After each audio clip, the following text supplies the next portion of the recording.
like rooting for Duke. I like rooting for good basketball. I'm also white. And the best white players always went to Duke. And I remember growing up being like, I'm going to be the next JJ Redick. I got yatted as fuck. Like, you know? And then they just do like, they just be banging bodies the whole game, bruh. And I'm like, I like banging bodies, pause, but. All right, welcome back to episode 2 of the Shoot Your Shot podcast with Jimmy Sotos. No fun intros today because same folks as last time. And Lucas is here to fucking stay. I'm just going to say it. So, boom, big round of applause. Also, even better news, I got Starbucks this morning instead of Dunkin'. And the best news of all, Florida won the national championship as I predicted. Although I did take Florida versus Duke, and if that would have happened, like we talked about, it would have been bottles on Jimbo. But no bottles on Jimbo because Houston somehow won that fucking Final Four game. How did they win that game? Did you see this game? Do you even know the game we're referring to? No. Bro, Duke had one of the all-time sells in college basketball I've never history. seen anything like it. Up 14 with 1:30 left, and they lost the game. Damn. I don't think you understand. There's a 30-second shot clock. That means it should only have like 3 possessions left. Right. And they were up double digits and lost. I don't know how. Don't know how. From Zion James' inability to inbound the ball to It was bad. Tyrese Proctor missing the free throws to giving up easy buckets. Like, you know how that is. You're not trying to foul, but like, get in there, wait a little bit. I don't know. It was and bad. then, Do you think that games are rigged? no. I hate when people make that take. Nah. Okay. Football, maybe. That's what I'm saying, like the Super Bowl. Football, maybe. Okay.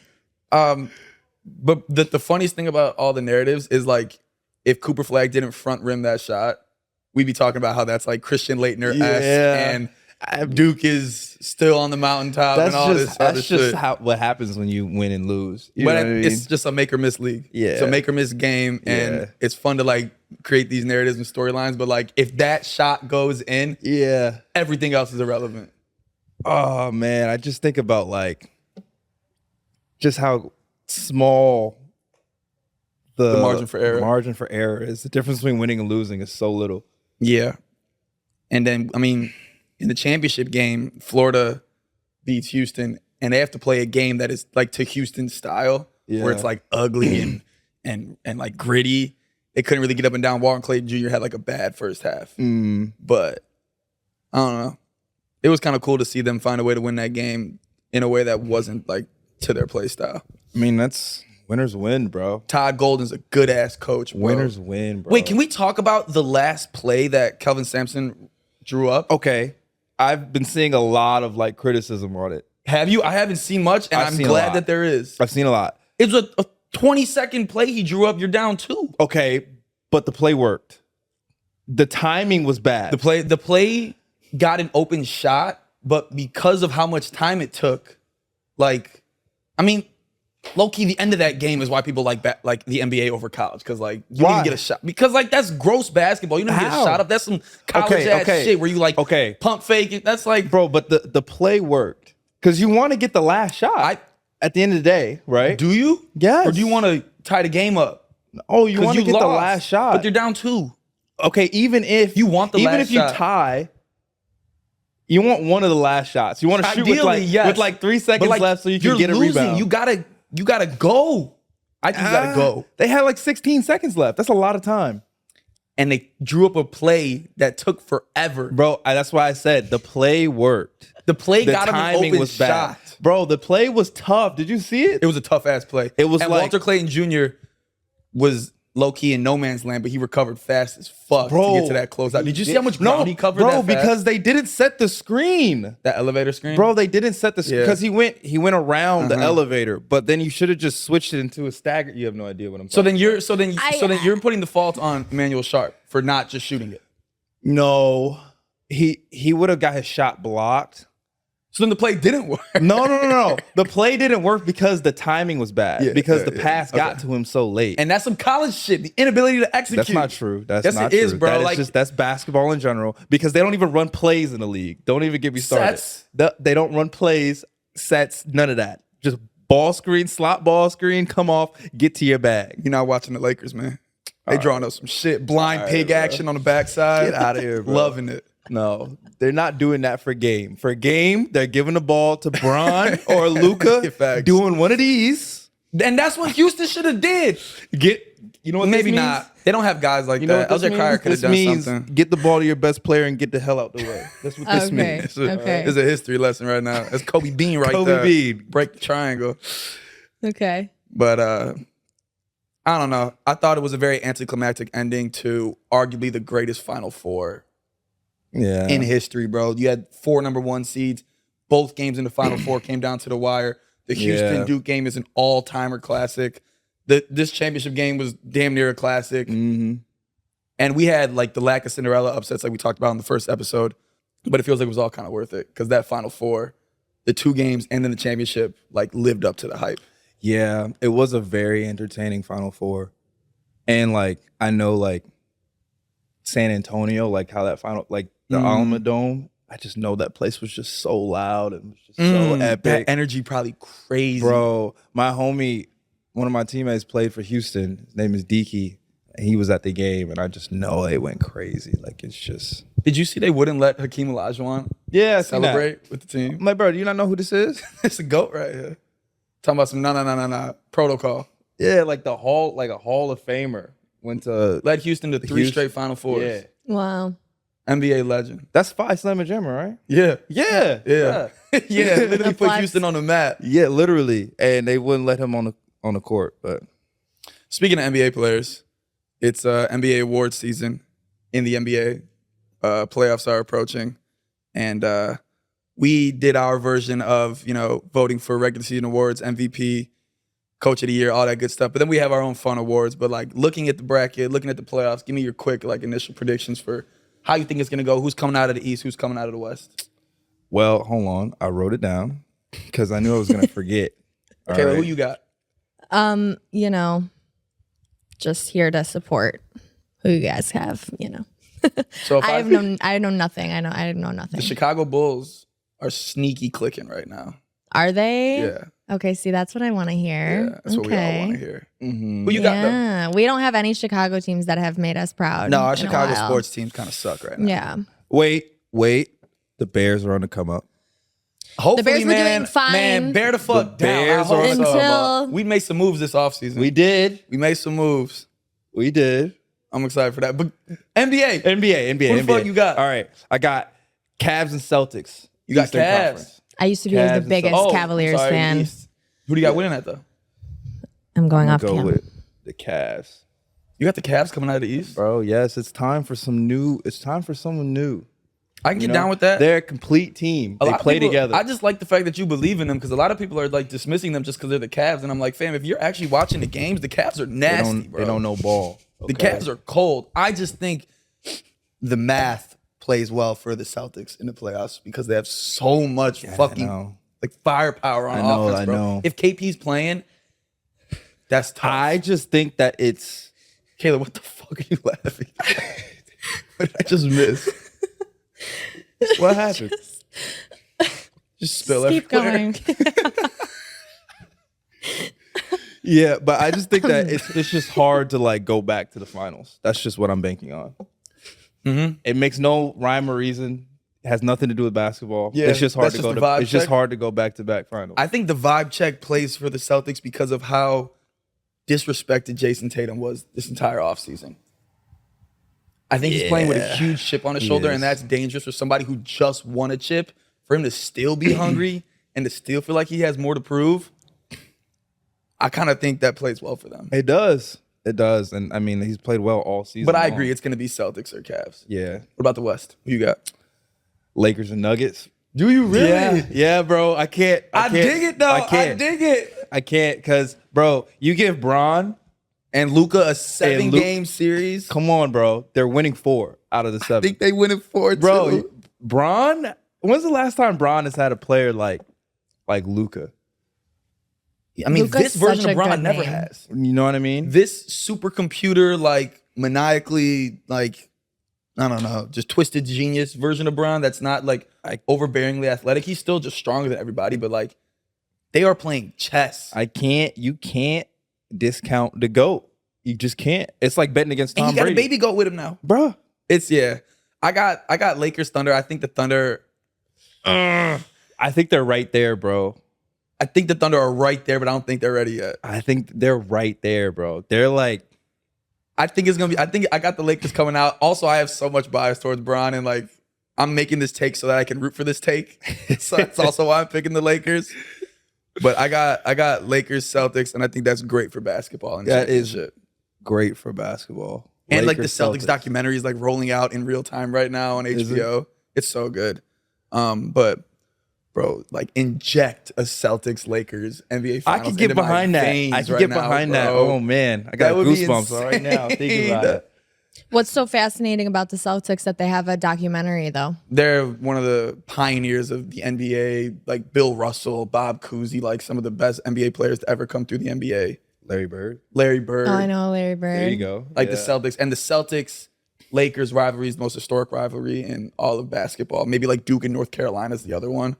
But like Larry Bird, Magic Johnson, black and white, like there's like historical cultural precedents that like exists within that rivalry.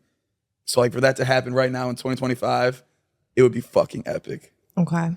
Yeah. There's a lot of circulation about Duke with everything happening on the HBOs over there. Yeah, because Duke has been historically like the most hated franchise in all of college basketball, but like I like rooting for Duke. I like rooting for good basketball. I'm also white.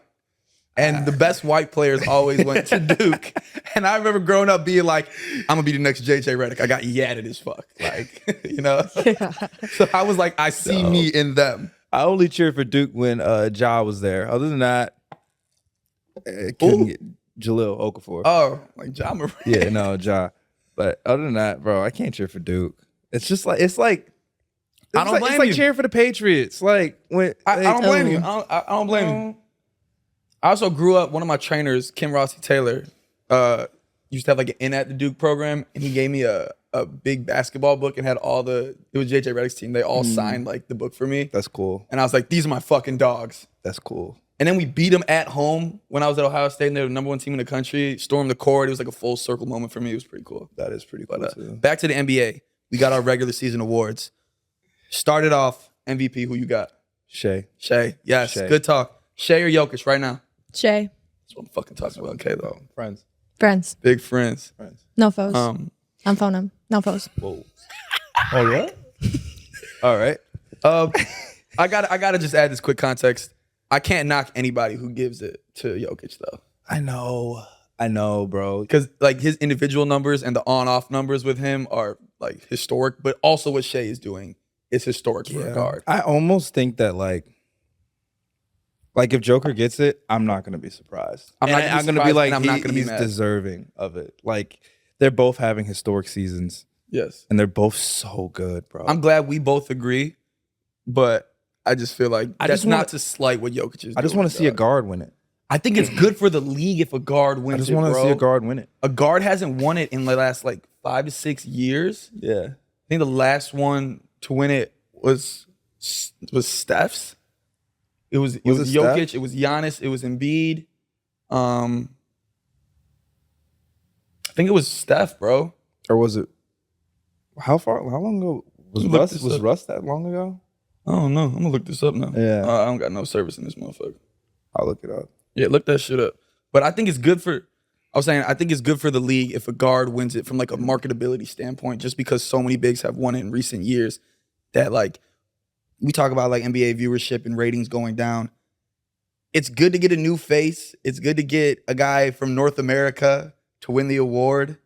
Mm-hmm. And it's good to get a guard because guards sell the game, bro. Guards are like the pretty part of the game. Bro, James Harden. In 2018 or in 2017. And then it was Russ. The last guard to win an MVP was James Harden in 2018. Yeah. That's insane.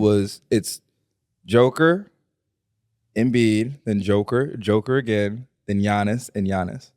That's insane, bro. You see what I'm saying? So if a guard wins it this year, I think that helps push the league in the right direction. Yeah. I think especially because Shea plays the right way. He's not out there like LaMelo, bro. Yeah. He plays the right way. And I just feel like the casual fan can just relate to guards more because not everybody's 7 feet tall, you know?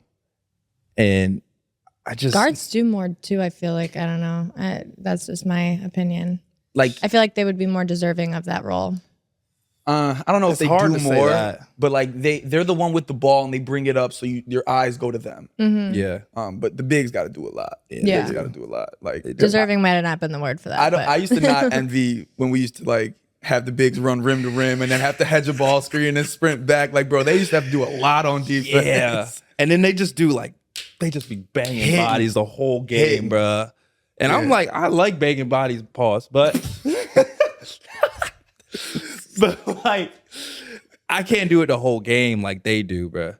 Yeah, it's like being an offensive lineman. Like you just in the trenches the whole time. But at least like Jokic, Wemby, they've spaced the court, so it's a little more like pretty. Yeah. But you're still banging down there. All right, rookie of the year, who you got? My personal favorite, Jalen Wells. I love that take. I mean, you also have bias because you play for the squad. Supreme bias. He's got game though. But bro, who you think gonna win it though? Stephon Castle. Yeah, I got Stephon Castle. But give me your Jalen Wells take, because I'll get behind this with you. Pause. Cause he's playing on a playoff team, starting on a playoff team, and he's a valuable piece in addition to that team. Mm-hmm. He takes the best assignment every night, does what's asked of him, knocks down threes, and has carved himself a role on a playoff team. Because think about it, the Grizzlies were supposed to be one of the best teams coming out. What are they? They're in the West? Or they're in the West? Yeah, they're in the West. They're supposed to be one of the best teams this year. And he carved himself a role as a rookie. That's hard to do. Super hard to do. On a playoff team like that? Yeah. Like, there's not many this year that are doing that. Yeah. And he stepped up when Ja had injuries, when Dez had injuries. Like, he stepped up. Yeah. So that's my personal favorite. And I know him. So I'm going to go with Jalen Wells. Nice. I like that. I mean, I like Stephon Castle just because, for obvious reasons, he's leading the rookies in scoring. But Modest Buzelis for the Bulls is having a late surge. I like his game. I don't think he's going to be rookie of the year, but I like what he and the Bulls are doing right now. Also, Alexander Sarr, Alex Sarr and then Alexander Reese-Shea, both of them have had good end to the regular season. So showing them a little bit of love, but I think it's going to be Stephon Castle. Defensive player of the year, who you got? Lou Dort or Dyson Daniels? You're such a guard. You got so much vibes. Bro, I know. Okay, now Dyson Daniels deserving as fuck. This is my hot take, okay? It's harder to guard guards, especially in the NBA. So I know historically you always give defensive player of the year to like bigs because they get a lot of blocks and they contest a lot of shots at the rim. Their production is loud. It's loud and Guards, you can track it. It's like as a stat. But bro, when you're on an island against Steph Curry, or that's the hardest thing in the world. You know what I mean? Outside of hitting a ball with a bat. Bro, you're on an island against Steph Curry, who you have to guard as soon as he crosses half court. Yeah. Or you're on an island with Darius Garland or Trae Young, like Jalen Brunson. Like, if you get beat, it's a 5-on-4 and that's it. Yeah. You know what I mean? The guys are too good to like figure it out. Like, I think that's one of the hardest things to do in basketball. And I don't like how that award isn't given to more guards. I think they should break up the award, honestly, because you can't quantify what guards do the way you can quantify what bigs do, like you said, with blocks. Yeah, on defense. Like, if you think about a lot of defensive strategies, you're funneling the defense to the big. Yeah. So the big is kind of like roaming and doing this thing, and the guards got to do all the second efforts and rotations and fighting over screens and navigating screens and then funneling it to the big for the big to like get the block and the stat. Like, a lot of teams just play drop coverage and the big just hangs out in on ball screens. We're not trying to knock the bigs, but like, we're guards. We know what the fuck it takes to guard. But like, if I'm guarding somebody, athletes, me too. And I hear screen right, and I gotta get over somebody. I gotta get over this screen who somebody's like 7 feet tall and 250. Like, bro, that's hard to do, bro. Try to navigate a Zach Edey ball screen, bro, and then get back in front of Ja Morant. Like, are you kidding me? Yo, yeah, Lou Dort, you could have the award, bro, or Dyson Daniels, bro. Low key, I gave him most improved player of the year, Dyson Daniels. I gave DPOY to Evan Mobley. I just refuse to give it to Draymond Green because I think a lot of his defensive intangibles, people like to say, are kind of phony, and I hate watch him unapologetically. So I gave it to Evan Mobley because I think he's been the best defensive player throughout the entire year, and I think he anchors that Cleveland defense and unlocks what they can do. But I feel you on a guard deserving it. That's why I think they should just give it to like a big defense player of the year and a guard defense player of the year. I could get behind you can't that. quantify the two the same. I can get behind that, bro. And like, I think Marcus Smart has been the only guard that's won defensive player of the year in the last I don't know how many years. Yeah, I can't think of another one who's won it. Michael Jordan. Who you got for most improved player? Most improved player. Oh, my fault. Hold on. No, I have sixth man of the year, Peyton Pritchard. Most improved player, I give to Reeves. Austin Reeves? Yeah. Okay, I dig that. Yeah, I dig that. I'm not mad at that at all. I don't remember what he did last year as far as production, but he has elevated that Lakers team to a nice stratosphere. He makes obviously them Luka too, but he makes them contenders. Yeah, because you think he's the biggest question I've seen that like I really like talking about is, do you think he's the best third option in the NBA right now? Compared, I think it's between like maybe Darius White, Garland, Derek White, or KP, whoever's having that night for them, or Evan Mobley is like a third option for the Cavs depending on the night. Who's the third option for the Knicks? For the Thunder, it's like Chet. Third option for the Knicks is like, it depends on a night to night variance, but like that's why for the Lakers it's always Austin Reeves as that third option. Yeah, and that's why I think like he probably is like right now the way he's playing. I think he's the best third option in the NBA. I don't think that's a bad take. And he also like gives crazy effort on defense because Luka and LeBron are traffic cones. They're big traffic cones, but he's the one that makes the second and third efforts. Yeah, I just like I have a bias also on to white guys, undrafted guys. No, my bad. Yeah. No, not that. Undrafted guys, and again, just carving yourself a role in the league. It's just something really hard to do, and he's done it in LA, which is arguably the hardest place to play the league. With Luka and LeBron, who won't bend or fold their style of play. Like they cater to one another because they can do so many different things, but like you got to figure it out around them. Yeah. I remember everyone used to give LeBron shit for like the way he used to throw his body and like thought it was like super And you know who's great at it now? Austin Reeves. He's learned from the GOAT. Nah, people, that's a whole nother like terrible take. I mean, this was years ago when he started people like still complain. When the D Rose, like, who's better, D Rose, LeBron kind of scandal, like all that, and then people were like just hating on. At one point. Huh? Who's better, Derrick Rose or LeBron? Derrick Rose won MVP over Bron that year. Bro. And he low-key did not deserve it. Hey, Whoa. I know. Whoa. If you look at the numbers, bro, go back. Bro, Bron's numbers were crazy that season. We gave it to Derrick Rose because of like the hype. Bro. Sorry. You gonna make me get out of body in this podcast. I'm sorry, but like, you know what I'm saying? I try to put my biases behind me on occasion. Look at the numbers. Yeah, D Rose stole that MVP award. Bro, we need to move on. Before we get fighting, coach of the year. Kenny Atkinson or Ditto. Atkinson. Ditto. He unlocked Cavs. Yeah, got him clicking. Completely agree. Executive of the year, front office, whatever. So I don't know if I did this right, but Jeannie Buss. Yes, Lakers. Yeah, from the Lakers. Jeannie Buss, Rob Pelinka. I'm at that. I didn't know if that was. Yeah. Only because they got Luka. I don't know if nothing else matters. Yeah, I think it was kind of served to them on a silver platter from like what I understand, but like still, bro, like you don't. They got the job. They didn't give up anything, bro. Really? Yeah. All right, we're gonna take a quick break and then we're gonna come back with some fun shoot your shot specific NBA awards. All right, welcome back to the Shoot Your Shot NBA Awards segment, and I spent a lot of time coming up with the names for these awards, so please hold back judgment unless you're, championing them. All right, the first award for the Ron Artest Award for Crash Out Player of the Year. Who you got? Crash Out Player of the Year, Isaiah Stewart. Beef Stew. Beef Stew. He's only in the media for getting into brawls. I haven't seen a single highlight of bruh all season.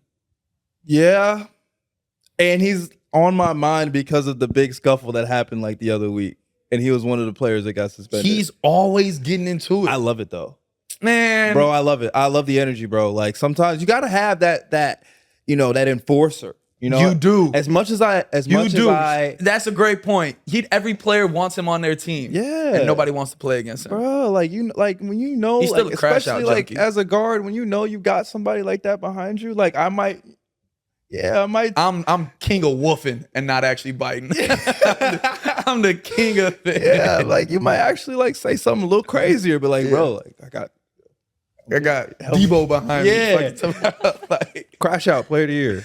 All right, Taj Gibson Award for the most consistently mid player of the year. All love to Taj, man, but like he is by definition. I'm not gonna lie, bro. I couldn't answer this question. Taj is not mid. Because who is mid? I'll give you the right answer, and it's year after year. All right, who? Nikola Vucevic. Vooch? See, I didn't watch the Bulls this year, so the most consistently mid basketball player. Produces, kinda. Just mediocre as far as the league goes. Everybody in the NBA is fucking incredible. But like as far as the NBA standard, Nikola Vucevic is by definition mid. All right. The JaVale McGee Award for the goofiest player of the year. Goofy. Who do you have? I went with Kevin Love for the Jimmy Butler saga and how he handled that with all the memes. I was so proud of that answer. Who'd you go with? Rudy Gobert. Ooh, that's a safe one. But he is consistently goofy as hell. Yeah, Rudy Gobert. And yeah, if we're calling it the JaVale McGee Award, that kind of is on brand. It's right there with it. Who's JaVale McGee? Who's JaVale McGee? Well, he's from here. He went to Fenwick, actually. Where Really? do I start? Yeah. He went to Fenwick? Yeah, he went to Fenwick. I'm almost certain. Fact check me, but I'm almost certain he went to Fenwick. I'm pretty sure he's from Chicago. Yeah.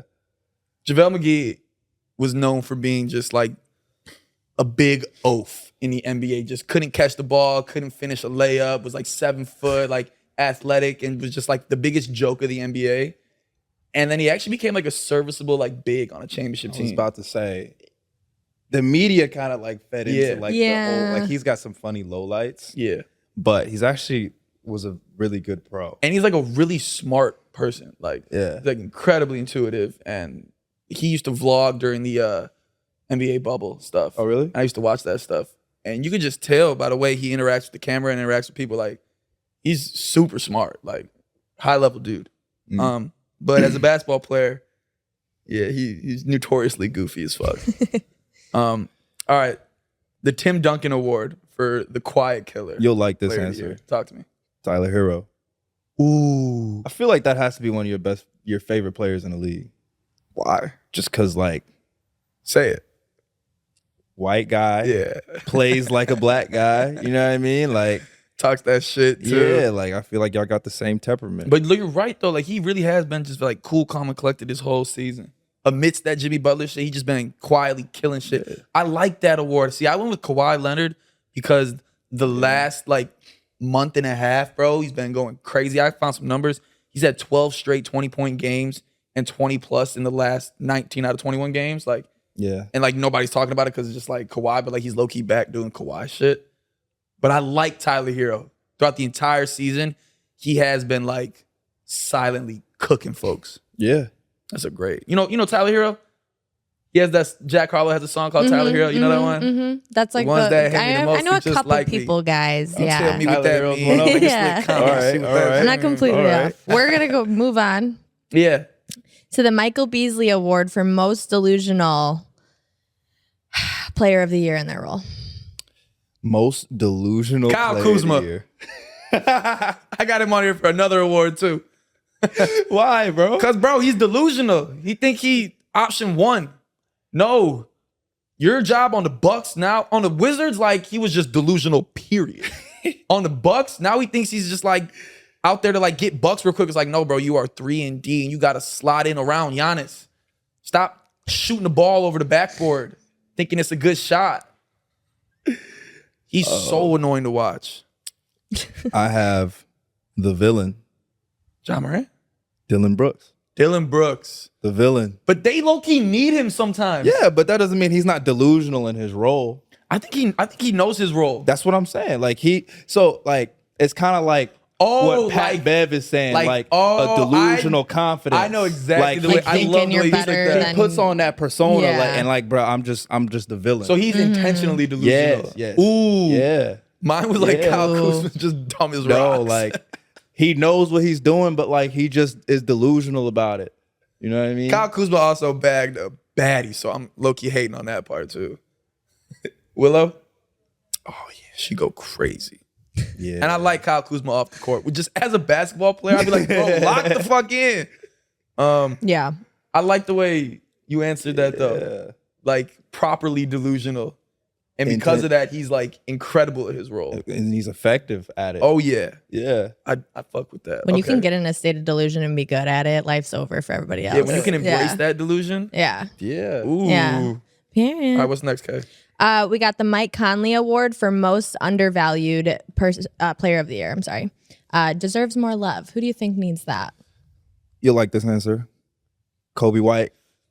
Kobe fucking White, bro. 27.7 points per game in March, 32 points per game in April. Kobe fucking White. Kobe White. Needs more love. Hell yeah. I'm so glad he's not up for a new contract because we would lose him. But yo, he's tough. Cooking right now. Cooking, bro. And next to Josh Giddey, they call him the Great Whites. Cooking, bro. It's awesome. You know? I love it. Yes. All right. We got the Brad Beal Award for most overvalued player of the year. LaMelo Ball.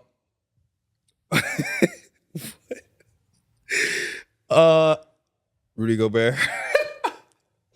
Bro, I'm not a fan, bro. I'm not a fan. I get that. I know. He be in the way half the time. Like I get he gets the blocks, but he do just be in the fucking way. Okay, but that Minnesota team, right? Mm-hmm. When they lost Cat, somebody like they chose Gobert over Cat. They did. So they chose toughness over Cat. That's what they chose. And Rudy Gobert and Julius Randle combined add a layer of toughness that they didn't have with Cat. And it didn't work. Do you blame them though? Yes, I do. Okay. I feel you on that. But like, one thing that Mike Conley said was like, Rudy Gobert takes time to adjust to. Like you have to learn how to play alongside Rudy Gobert. Okay. Like learn when he needs the ball, when he should definitely not have the ball, like how he likes to guard. So I think that they just need a little bit more time. Like he said it took him like a year and a half in Utah to figure out how to play with Rudy Gobert. But they've all been playing with each other for... Not Dante and Julius, but like that's just two players. I feel you though. You know what I mean? I went with LaMelo because I think his highlights wow people and he's so fun to like watch, but like that style does not win games, bro. He's not a serious basketball player. He is a pickup basketball player. I feel you on that. That's probably a good answer. Yeah. I get so frustrated watching him because I'm like, bro, you could be the face of the league. Like the talent he has, the passing ability, the size, like he just never gives a second effort on defense. Like never. All he does is gamble. And on offense, like he just wants to make pretty plays and shit. He don't do the winning shit, you know? Yeah. There's a lot of guys in the league like that though. There are, but like I think LaMelo's at the pinnacle of that. Okay. Makes me sad because I feel like he has so much potential. But yeah, let's move on. The Kyrie Irving Award for best viewing experience. Kyrie Irving? Kyrie Yeah. Irving? I wrote Kyrie, but then I switched it to Nikola Jokic. I did the same. I wrote Kyrie because like he's still cold. Yeah. But I wrote Darius Garland. Tough. Yeah. He's a water bug. Bro. He's so hard to stay in front of, bro. He's crazy. That's what I'm saying. That goes back to my point. Like, bro, you got to guard Darius Garland on an island and not let him get downhill. Insane. Good luck. Yeah. Kyrie, Darius Garland, and Trey. Little less of Trey, but like when you have that combination of wiggle and jitter bug, kind of like stop, sharp cuts, plus the wiggle. It's tough. It's tough to guard. That's tough on the knees, on the ankles. And when you're a smart player, like he can get downhill, boom, dish it off, hit Strus in the corner, you know what I'm saying? Like he's a pretty basketball player. You love watching players he's like pretty that too. play. I'd say he's a good looking lad. Sorry. All Nikola right. Jokic though, man, he be doing shit on the basketball court you ain't never seen before. So that's fun to watch too. He be what? He be doing shit on the basketball court. What do you think that's it? He said he'd be throwing that. Wow. Anyways, Oh, that's what freaky. he said. That's what he said. Yeah, a little bit. But you guys were both busting jokes like that. So I got a couple questions. Oh, my fault. Run it. All right. So moving on. The Ben Simmons Award for best hate watching experience. Kyle Kuzma. Again. I'm his biggest hater, bro. I say Draymond. I almost went with Draymond too. Can't stand the antics. But I get it. I get it at the same time. I get it too. Because again, another type of player you want on your team. Yes. And you don't want to play against. It helps winning at the end of the day. At the end of the day, you can't say what you want. He's a winner. Yep. He always has one, and that's how he's always been. He'll be a first ballot Hall of Famer. He's but I still hate watching it. I hate watching it. I just do. I agree. Bo Jackson Award. He needs to play a different sport. Okay. I don't think tough. he needs to, but I just think if Amen Thompson decided to play football, that's a good one. He would be the best safety in history. That's a good one. If Amen Thompson decided he wanted to be a safety, he could be the best one ever. Yeah. I had a tough time answering this question just because, like, there's a lot of guys in the league that could play different sports. Because I personally feel like basketball players are some of the best athletes in the world. Legit aliens. We literally have to do everything on the court. But I said Isaiah Stewart just because kidding me? I just think of that one clip where he just ran through like try to get like Bron. 8 grown men, and I'm like, bro, you can't. You need 2 offensive linemen to keep him at bay. Good luck trying to stop that. So you went with the D line. I went with you know what I'm saying, secondary. Imagine both of them. That'd help the Bears. We could be a GM. Hey, just a thought. Yeah, Chicago Bears, man. Let's start looking into some basketball players. Yeah. All right. Brian Scalabrine for bench warmer. Scalabrini. There you go. There you go. Brian Scalabrine Award. I didn't find one for this one. The Brian Scalabrine Award is for the bench warmer of the year. I couldn't find one. A position I hold near and dear to my heart. I went with Dalton Connect because he's been just now relegated to the bench towards the end of the season. And he went through some shit as a rookie, man. He got traded and they were like, actually, nah, come back. We want you back, but we don't really want you for the reasons you think we want you. We just don't want the other guy. So like, welcome back, and we're actually not going to play you anymore. And that's tough, man. That is tough. I just want to give him a little bit of love, so I created this award. That's the dark side of pro sports. Dark man. side people of professional basketball. And you still got to show up to work every day and be a professional. That's great. Like, I remember watching the first couple of clips when he came back, just like kind of off to the side of the team. Nobody really like embracing him. And I want to be like, somebody go give him a hug, bro. Dap him up with some. That's just tough. Yeah. Everyone was giving you the bench warmer of the year award, and I thought that was so mean. Yeah. Because you were hurt though, weren't you? Not my last year. I was properly on the bench. Oh, okay. Yeah, not fun, you guys. Not fun. No. Not fun at all. Okay. Next, the Charles Barkley Award for funniest player of the year without even trying. I have the entire the entire Charlotte Hornets organization. Everything about them is so funny. Okay, even the announcer. Get into it. Even the announcer, bro, he's incredible. Get into it, bro. Like you said, LaMelo, bro. Highlights, but the lowlights are just as hilarious. The off the court antics, hilarious. Like, I don't know. I just think every time I hear about their that, it's entire just funny. team like is a walking distraction or a walking like culture vulture in the locker room, and somehow they're on the same team. Like you got Brandon Miller had the stuff with the whole GAT situation in college. You got Miles Bridges with the whole off court domestic violence issues. You got Mark Williams being traded and coming back. You got like who was the guy from UConn? James Bouknight, didn't he get in trouble with some shit? Yeah. Some freaky shit. Yeah. I don't know. They're just Josh Primo probably went there at some point too. Like their entire team is just full of distractions and guys you don't want in your locker room. That's a good answer. Some of those things aren't funny though. Now that I'm thinking about it, but like that's who I give. Funny is in terms of like award. they're a fucking joke, except for their head coach. I like Charles Lee, Bucknell alum. Shout out to guys. I went with Anthony Edwards. Yeah, because he's unapologetically himself, and he's so authentic, and he doesn't give a fuck, and it's hilarious. He'll say some shit that'll just be like, "Wow, Bet with the whole, you know what I'm saying? Like, that's just so funny. Bro, did you see the 3 he hit the other day? The double team at the buzzer. Yeah, that was tough. gross. That was gross. Tough. All right, Cam Thomas Award for Black Hole Player of the Year. Jalen Green for the Rockets. Oh my God, I almost wrote that. He got game though, bro. But he a black hole, like Yeah, for sure. I wanted to go with that. I put down Trey, but I don't think that he's not playing the same way that he used to. I think he's been moving the ball around a lot, and I think that's why the Hawks have had a better season this year. I thought about Trey too, but he also like damn near leads the league in assists. Yeah, so it's hard to say that.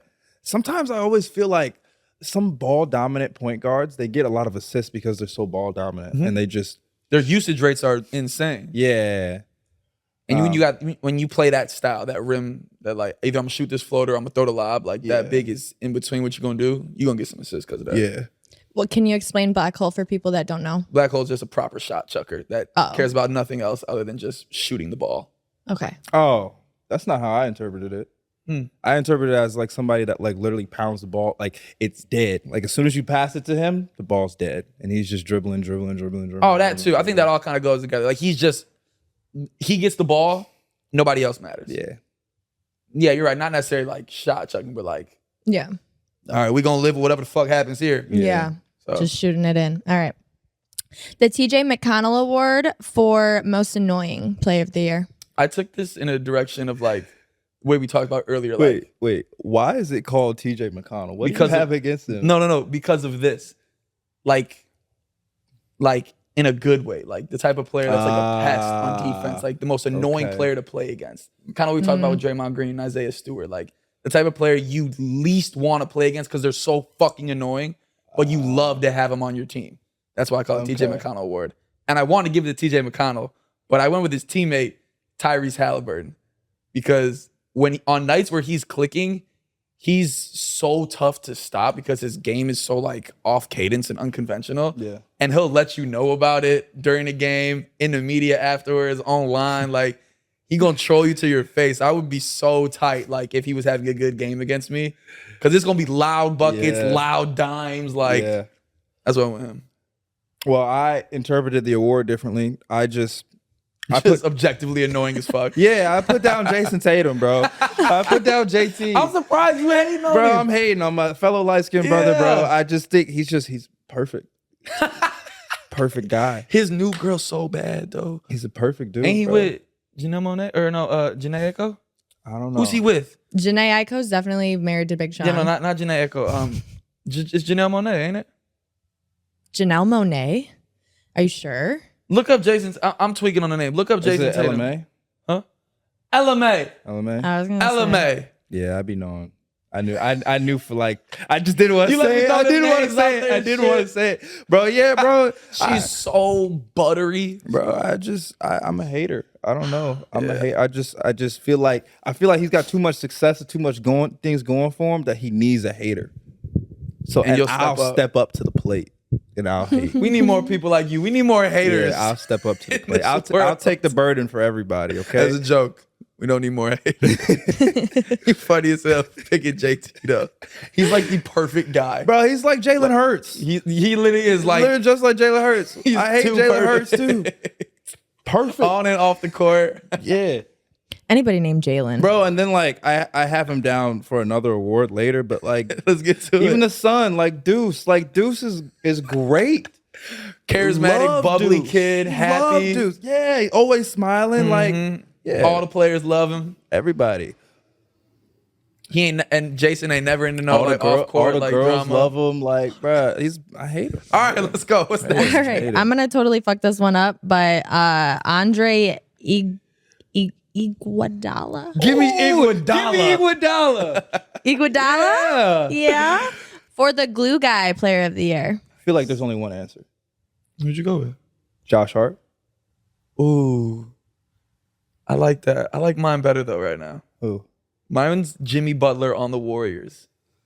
That's interesting. Because he is a glue guy on their team. He is not a star. They barely even play through him.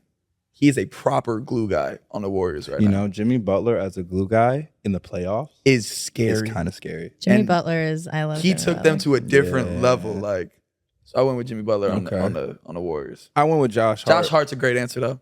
Throughout the course of the season, Just course of his career. yeah. Always been known as the glue guy, and finally playing on a team that, well, I guess they were good last year, but like still like contenders. And he plays 40 plus minutes a game. Yeah, he they're both deserving. Yeah. Okay. The Jason White Chocolate Williams Award for White Boy Player of the Year. Austin Reeves. I said Luca. He don't count. He European. Okay, well then Austin. American born. Okay. Caucasian of the year. You got to specify Austin that. Reeves. I'll put Austin Reeves. All right, good. Isn't Austin Reeves like cute? I can't You picture tell what he me. looked like. Hold on, I'll From, show you a picture right now. He's a country boy. Oh, He's got like Nothing against long that, but floppy it's- hair, kind of wears a headband. You tell me, you think he cute? no. Wait, Never mind. Hold on, that's a bad picture. Hold on, Austin Reeves I'm sexy. sorry. Stop I'm playing sorry. with me. Sorry, hold on. I have like an Is Tyler acquired Hero more of your taste. type? You like the spicy white over the country white? You like French vanilla I don't over have like a- creme brulee? People say that I have a type, but I don't think I have a type. I don't know. We're gonna get into types once we talk about White Lotus, because Chelsea is my type. No, I am okay. Oh dang. I tried Austin Reeves. I tried. I'm sorry. It's just not my style. You're my style. I'm over here. Not my style. Okay, but I almost had you there. I was waiting for the side eye or something. I was like, no way, you're just gonna let that shit slide. All right, move on. Okay. All right. The league fits MVP. Shay. Shay. You could go with anybody on the Thunder, honestly. Yeah. J-Dub putting that shit on too, but it's Shay. Dylan Brooks is up there too. Really? I'm not tapped into Dylan Brooks' Instagram. He's the villain, bro. He dresses like it. Ooh, on brand. I love that. I love a cohesive outfitter. Like his outfits are very loud, very vibrant, lots of colors. You know who's not the league fits MVP? Kyle Kuzma. All right. Let's get into it. All right. Here These we are go. fun ones. All right. These are the fun ones, guys. Well, We they have- were all fun. Let's say so myself. Yeah.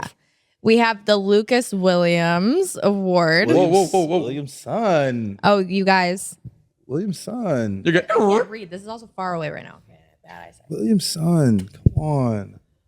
Listen, I just read it like last week. I know. Okay, like, Man. Lucas Williamson Award for 3-and-D Player of the Year. This is my award. Who you got? Malik Beasley. Malik fucking Beasley. Yes, real ball knower, man. Come on. Yeah. He Bro, also might be deserving a sixth man of the year, too. yeah. Leads the league in 3-pointers made this year. Nah, he's in second now. Is he? Yeah, Anthony Edwards just passed him. But he's 2 behind. 2 behind. And every time I see him, he's always close to half court, guarding his guy, plays hard as hell. Love Malik Beasley's game. And I love the Pistons too. Fun team to watch. Bro, and they need him. Yes. They need him. Bro, I want- low-key the way the Celtics don't need Peyton Pritchard as much as the Pistons need Malik Beasley. Hot take. But I still think Peyton Pritchard deserves sixth man of the year for his production. But not to slight Malik Beasley at all. Like, he is proper 3-and-D, and he's good as fuck at his job. Yes. That's somebody I want to be like. I want to Yeah, that's a great player for you to study, low I key. know. It is. And I do. He be talking that shit too. He's a dog. Like, yeah, well-deserving Lucas Williamson Award. There you go. All right, now we got the little Kayla Howard Award for Best Parent of the Year. LeBron. Oh, yeah. Yeah. Well, how did I forget LeBron? Who'd you go with? JT. Oh, 'Cause I was thinking great about dad, Deuce. but bro, yeah, LeBron got his son in the NBA. Yeah. No, and even with the whole like defending his son and not being afraid to like step out in front Family of the media, first. all of that, like love that. Yeah, I would go with Bron. Sorry, JT, still a hater. Also a great dad, but Also a great dad. Bron's a better dad. It's crazy. Hell yeah. Who's the best dad in the league and why? Just start comparing them all as fathers. That's crazy. That's insane. All right, right. my turn. Your turn. The Jimmy Sotos Award for the best NBA side quest content creator of the year. I went with Jerry McCain. Just straight up YouTube blogger, crushing it. Yeah. TikToker, like I got allegiance to my boy. I went with Jerry McCain, but like I gotta give a little nod to Cam Johnson and what he's doing with the new JJ Redick podcast. My guy knows ball and he's tapped into just like gossip and culture and just like the lay of the land. You know, He's a super smart dude too. I was gonna go with Jared McCain too. Well, I did, but I'm just not as tapped into this world. I just focus on the ball. Mm-hmm. But I'm getting into it. Yeah, you're new to the scene. I'm getting into it. You know who's definitely Slowly but not surely. winning the award is Paul George, who had to cancel his podcast mid-season. Why? You didn't hear about this? No. Bro, Paul George released a statement and was like, I'm canceling the podcast for the remainder of the season to focus on our playoff push and contending for a title. And they're not going to make the playoffs. Oh, dang. And he canceled his podcast. Podcast P, we miss you. Shit. All right. All right, cool. That's enough of our fun awards. We'll be like back that. in a That was second to fun. talk White Lotus season 3. All right, Lucas, go put your fucking headphones on. Me and Kayla are talking White Lotus season 3 in a nutshell, in its entirety. Season finale recap. I want you to start. Take me in any direction you want to go. I have so many fucking thoughts. Let me just start by saying the trauma that I had yesterday, you guys, is not even funny. I was watching it. People are gonna grill me for watching TV. When I have to watch a show, I have to like watch it when I'm like doing everything impossible. So it's like I did the worst time when I was driving and I was like sobbing. Okay, so here's the thing. Let's start from the beginning and then let's go to the finale. Or do Okay. you want to start with the finale? I think we got to start with the finale. Spoiler alert to anybody that hasn't seen it yet. Like, Yeah. If We you are guys gonna have get into already, this shit. if you guys have not seen the finale, you guys can fast forward this, and we love you. yeah, but probably not a good fuck time to off. tune in. Like, Yeah. Lucas I really am gotta say so it. glad my boy didn't die. Who's your boy? Talking about the little rat lift, bro? Little Lochi. Locky. Lochi. I call him Lochi. It's a CH. But yeah, I'm glad that he didn't die. Like I almost had some trauma You had a there. soft spot for him. No, because that shit was weird. His brother enabled it. So like, all right, let's just get into His it. brother did enable it because he was taught. I agree. Go ahead. His brother is a terrible influence. So like, but that scene was fucking iconic. I'm just gonna get into like my favorite things about the show. I fucking love the show. It's been controversial. A lot of people are like, there's no plot, like there's no substance, like what's the meaning? And it's like, just admit you want to fucking watch Fast and Furious in an action movie. Right. But like, I think the character development of the entire show is fucking incredible. The way they create characters in real life that you can resonate with, but they're all like kind of bad people, except for like a select few, like Lockie, like Chelsea, like Mook. But a lot of them are like bad people and they do bad things, but you're constantly rooting for them. And that's such a difficult thing to accomplish as a director and writer. I think it's fascinating the way they develop their characters and you develop an attachment to them. Like Parker Posey, the mom of the Ratliff family, Yeah. deserves an Emmy. Dude, for sure. She Where's killed my that shit. lorazepam? But yeah, love no, her. I have a weird thing with accents, so like I had to take me a second to like learn to love her. But Piper. yeah, but like the writers of the show for one did an amazing job. So But like good. the hidden message is like showing that like people with money aren't always Yeah. what you expect. Well, they take taboo subjects like white privilege Yeah. and they dance around them and they play with them like beautifully, but they basically show you that like if you're just into material shit and superficial things, like this is like an extreme version of like what happens. But even other taboo subjects like fucking incest, like Yeah. between the brothers, like the way they made that, and like I don't know, like you would think like incest, like oh I'm gonna fucking barf, but it was like I'm locked in. Like what the fuck is going on? Why is this captivating? I don't know. It was insane. They also play with like suicide and like the father contemplating the meaning of life if I don't have money and like kind of like quizzing his family like, Yeah. do you even want to live if we don't have money? And then he was gonna kill everybody but his son because he's the only one that could say yeah. And then of course he's the one that accidentally does almost die. Right. Like it's just the yin and yang, the juxtapositions, and they talk like they dance around religion with Buddhism and how like Parker Posey's character is talking to the family like, well, we're all Catholic because everybody I know is Catholic. And it's like, but do you actually subscribe to that religion? Lucas, Yeah, no, Patrick Schwarzenegger put out, which, mind you, just learned that he's Arnold Schwarzenegger's son. I did not fucking know that. Isn't that fucking dope? I did not know that. Okay, so he... Get to the chopper. Yeah. He surprised me because we're talking about Saxon's character. He released a statement last night and I was just like, oh my God, you're like such a fucking sweetheart, because it really is like you kind of hated him at the beginning, but at the end you really felt for him. Oh my gosh, yeah. And the switch that he made within that is just like, I have a found love for that. But yeah, I just love how his character like took over completely. It was almost like he was like the main, I mean, they were all the main things. But again, like another example of somebody that's like a bad person that you end up developing an attachment for, and you kind of like want to see them succeed in the end. Yeah.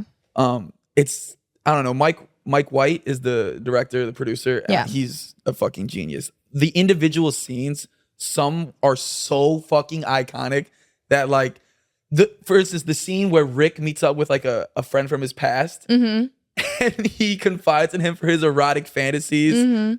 And you're just sitting there like, what are they even fucking talking like, about? What? Yeah. You have that distorted perception of like yourself and like what sex should be. That you go. Have to you these ever thought about extreme yourself lengths being an Asian girl? and fucking her from the back? No, I have not. Okay. I dated a guy. What? I dated a guy that had that fantasy. It's real. It is real. We're gonna talk about your type. But anywho, the part that I had the trauma with the finale was Wait, was hold like on, that. before we get to the bad, because I have a couple more scenes to Okay, unpack. okay. That scene specifically also Okay. reveals more of Rick's character, where like his best friend opens up to him and confides this insane like hidden truth to him, and he just like lets him relapse, and then it's just like, yo, by the way, I gotta go. And then he goes and like releases the snakes, and it's kind of like metaphorical for who he becomes in the end, the finale, where he releases the snakes and the snake bites his girl Chelsea. It's like foreshadowing the finale. You also have the other scene, we talked about it, like between the brothers, like that's iconic. But like the fucking finale, Rick and Chelsea. Yes, I'm a bit traumatized because I do fear that Chelsea is my type. I do fear that like I do love a clingy ass obsessive girl.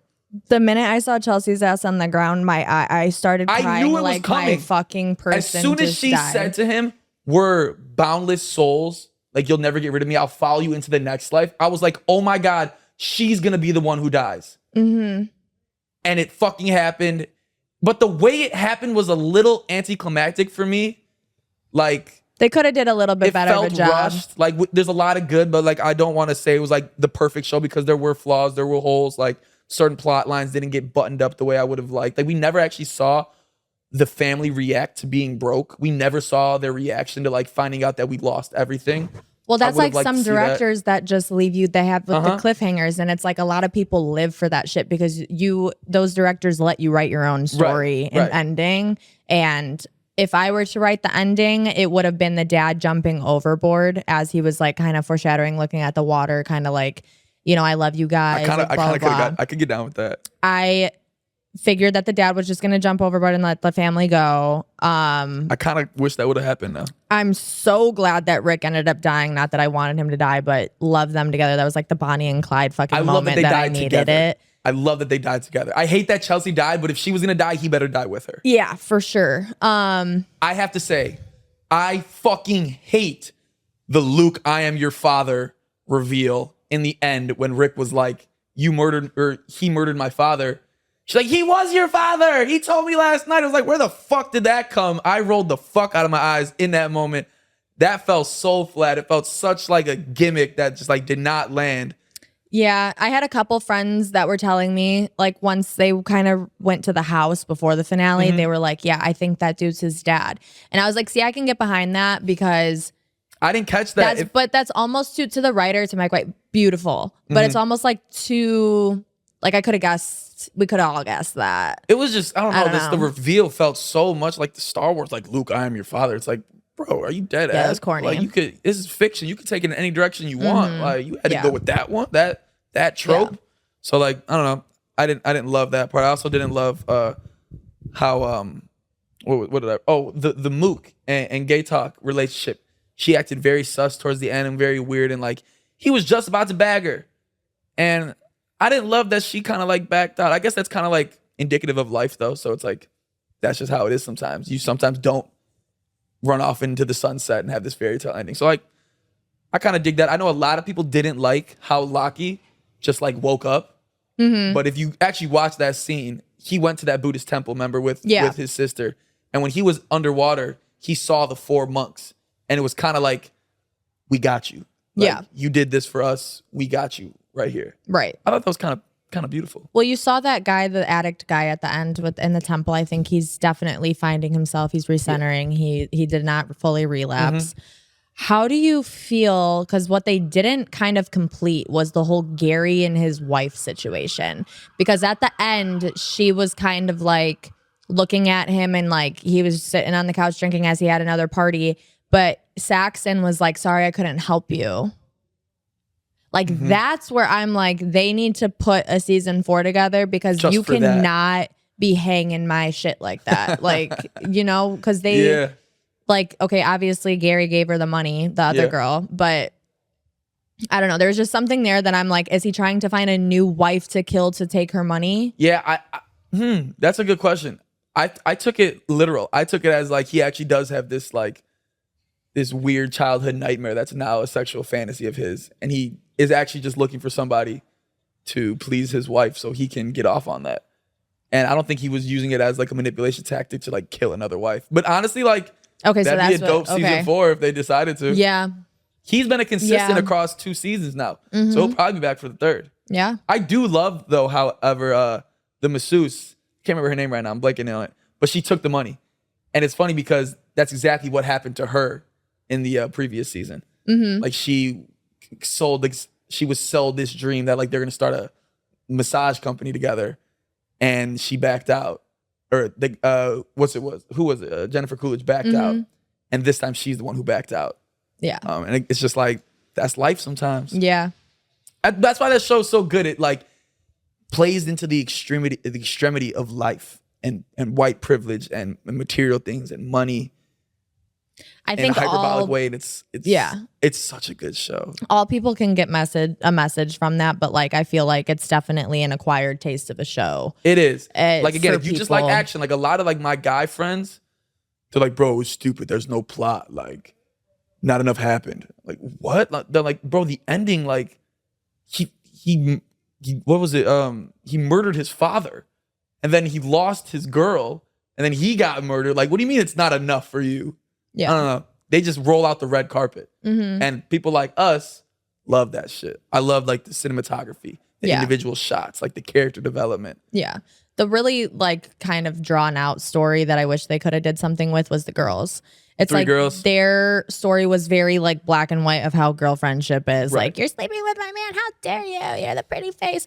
And then I'm just like so grateful to be sitting at this table. It was on the nose girl shit. I'm sure. like, but bitch, wouldn't you have? I would have been like, what are you talking about?